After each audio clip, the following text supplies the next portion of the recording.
Tere, mina olen Erki Sõunist. Täna vaatame, kuidas vahetatakse e-posti konto parooli. See on küllaltki levinud teema, e-posti kontode salasõnad võivad inimestel ununeda ja samuti lähevad nad meelest ära ka mul. Nüüd 2 asja. Esmalt, kui sa ei tea kehtivat parooli oma e-posti kontole, siis pead sa omama ligipääsu Minuzone'i iseteenindusse administraatori vaatest.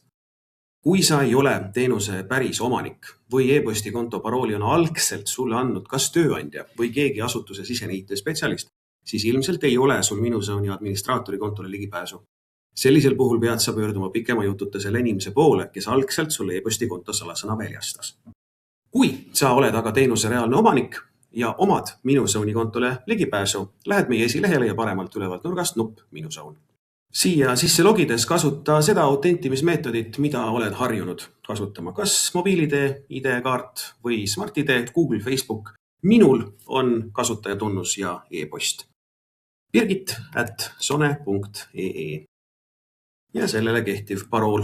Nupp logi sisse. Oled jõudnud meie iseteeninduse avalehele.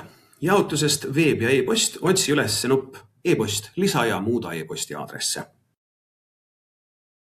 Siin on nüüd nimekiri kõikidest sinu domeenilõpulistest e-posti aadressidest. Mind huvitab info@teemekoduka.ee, mille parool mul ununenud on. Aadressi tagant pliiatsi ikooniga nupp redigeeri. Siin aknas nüüd üks ja ainuke asi, mida sa täitma pead, on uus salasõna lahter. Mõtle siis välja siia mingisugune uus parool oma kontole. Parool peab olema vähemalt 10 tähemärki pikk, kuniks süsteem ütleb sulle, et see on kas mõõdukalt tugev või tugev. Mida pikem salasõna, seda parem. Kindlasti ära kasuta siin mingisuguseid oma tegevusvaldkonnale viitavaid sõnu või fraase, laste nimesid, sünnikuupäevi ja muud säärast, mis võib olla sinuga kaugeltki isikustatav. Siit silma ikoonilt muide näed sa päriselt, mis siia lahtrisse nüüd kirjutatud sai. Nupuga salvesta. Salvestubki siis e-posti kontole uus salasõna. See muudatus on kohene.